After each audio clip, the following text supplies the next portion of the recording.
We tend to think of reading as a receptive skill. Not that difficult. You can take your time. If there's a word you don't understand, you can look it up in the dictionary. Actually, reading is of critical importance. There's reading for life. You're taking an online course. You need to navigate a website. You need to find the course, the price, how to apply. That's reading. You're sent an offer in the mail, perhaps a financial offer from a bank or a finance company. You need to be able to read critically to understand what they're really saying and what you're committing yourself to. And of course, all teachers, all librarians, we all want our students to read for pleasure, to develop the reading habit. And then there's reading for school.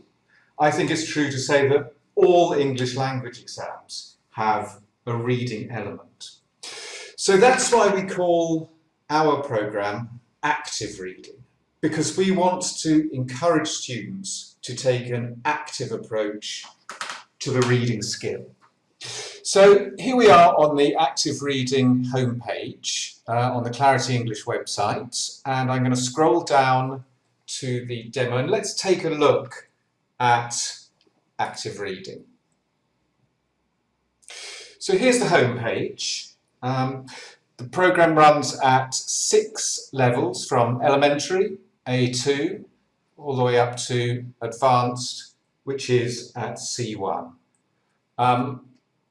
Let's take a look at, let's click into the pre-intermediate level. So the navigation on this programme is very simple. Let's click through the different levels and take a look at some of the reading skills that we cover in this programme. So I'm going to click on elementary. Here we can see that the topic is making a journey. It's all about vocabulary, learning vocabulary in topics. Pre-intermediate, understanding suffixes. And the topic is the weather, it's lightning. Click through to intermediate, inference, words and meaning. So can we see what the writer is really trying to say by approaching the text critically? Upper intermediate, understanding synonyms and how synonyms are used in the text, and how synonyms can help us to guess the meaning of unknown words. Pre-advanced, and it's understanding time in a text, understanding how texts are organised and structured. And finally, here at the advanced level, obviously here we're just looking at one of the units out of the 10, and this is the skill of scanning for specific information, an essential skill for everyone. So let's click back into pre-intermediate. I'm going to click on the unit, and let's take a look. Each unit is structured in 3 parts. First of all, there is the starting out section, which is a video of a teacher explaining what you're going to learn in the unit, the topic of the unit and the learning objectives.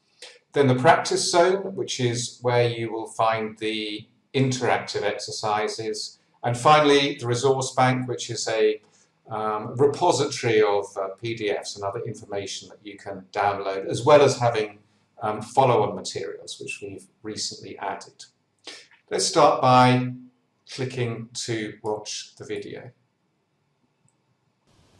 Okay, let's start with a little quiz. You know lightning, the flashes of light that come from the sky when there is a storm? Well, can you answer these questions? Lightning is hotter than the sun. True or false? Okay, lightning is hotter than the sun. True or false? We won't watch the whole video. We'll just click through to the first exercise, getting started.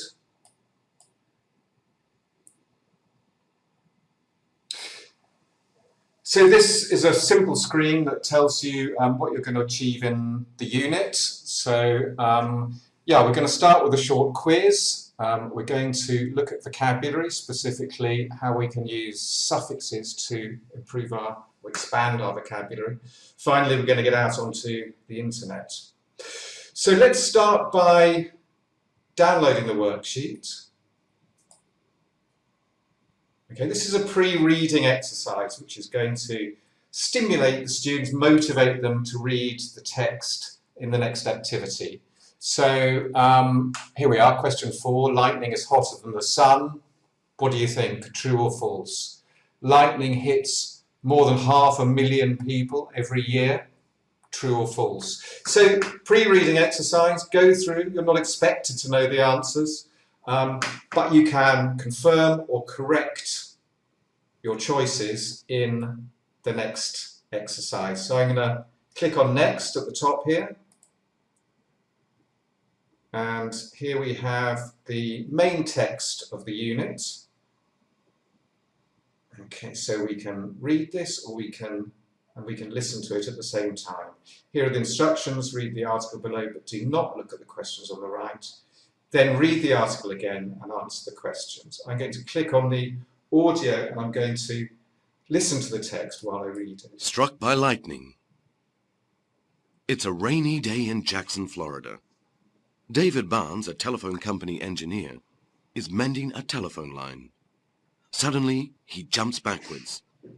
There is a very loud bang, and light comes out of his hand.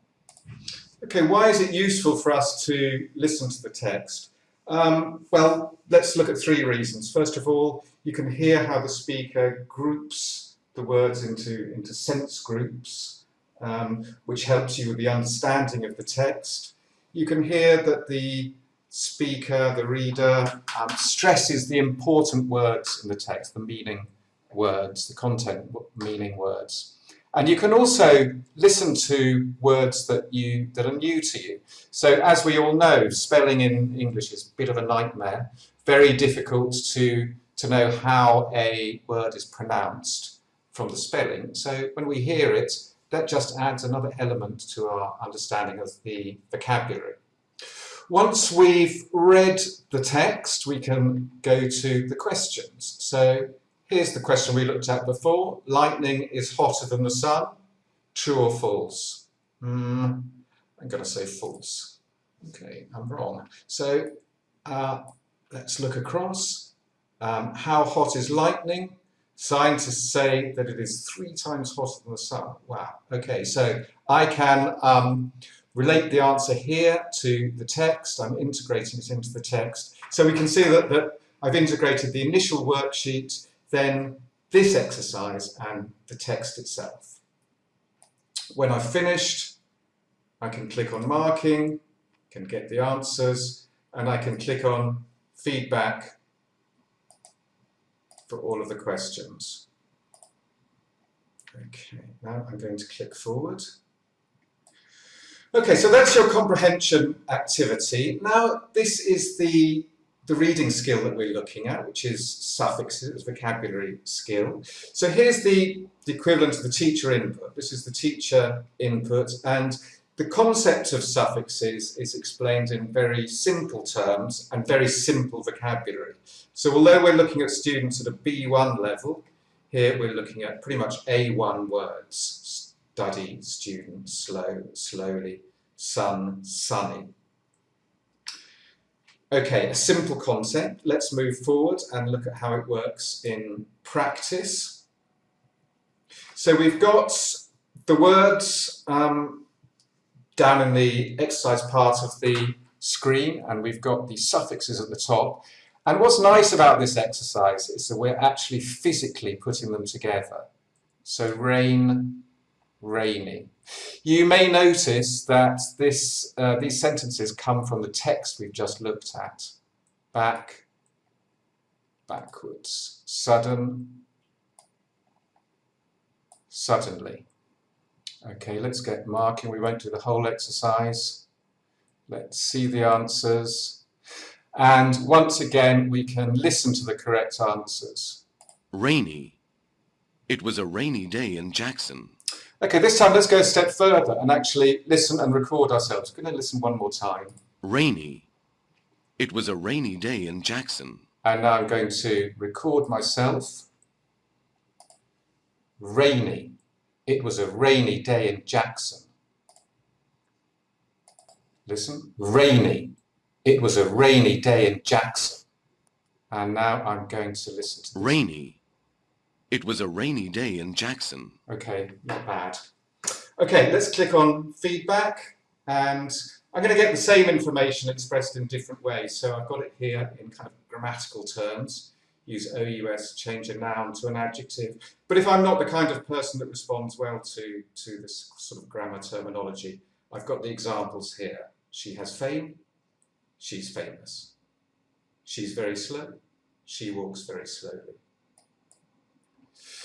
Okay, so here I am matching up. It's kind of it's a drag and drop. It's kind of a multiple choice, isn't it? And I don't actually have to produce it from my mind. So when I click forward, that is exactly what I'm going to have to do. I'm going to have to remember and write it down, which is a little bit more difficult. The bus to work goes very slowly. I'm 5 years older than my sister. Okay, I won't spend too much time on this, but let's look at the answers. So we're working again on the same suffixes.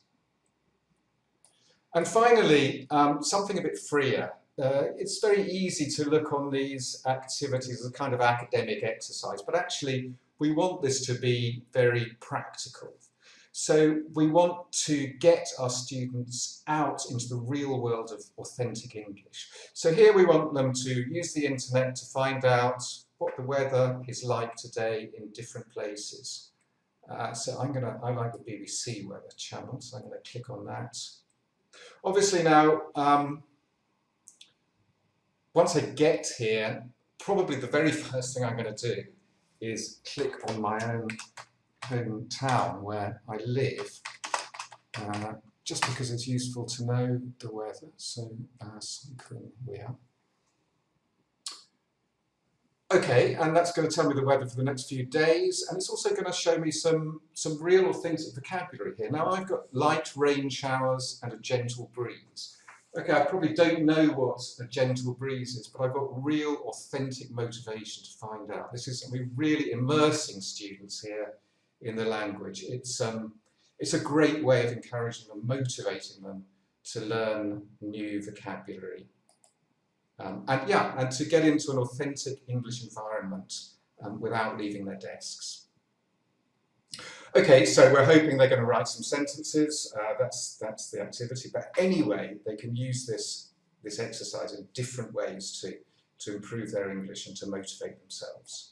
So those are the 6 units in this exercise. I'm going to finish off by clicking into the resource bank. I've got a video transcript at the bottom, and I've got, because people like to learn in different ways, some people like to have things printed out. So we've got another exercise here.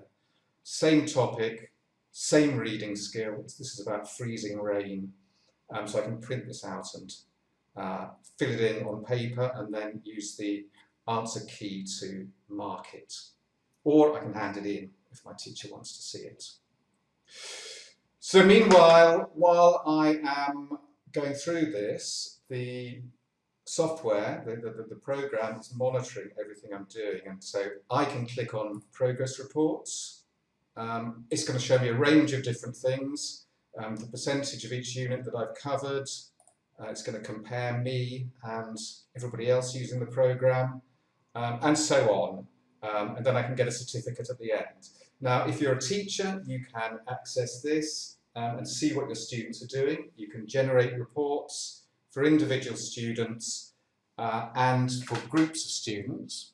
If you're a librarian, perhaps you're in a public library or the school library, you can generate reports on overall usage, the number of sessions that have been done every month, and which parts of the program have been used as well. Okay, that's active reading. Don't forget, it can be used, let me just go back to the home page. Don't forget that it can be used not just on laptops and desktops, but I'm going to shrink this in and let's see how it can be used on mobile as well. So it's truly flexible. Let's go back to the final point I want to make is how we can deliver this effectively to learners. So let's go back to the active reading webpage at ClarityEnglish.com. And here we have a syllabus document. Obviously, you don't want to work through the whole programme to discover what's in it, so click here, and you've got this handy key to the contents of each unit, each level and each unit. And then down below, you've got other resources, a web image, so that when students come in, they're not just clicking on a sort of a cold blue line of text.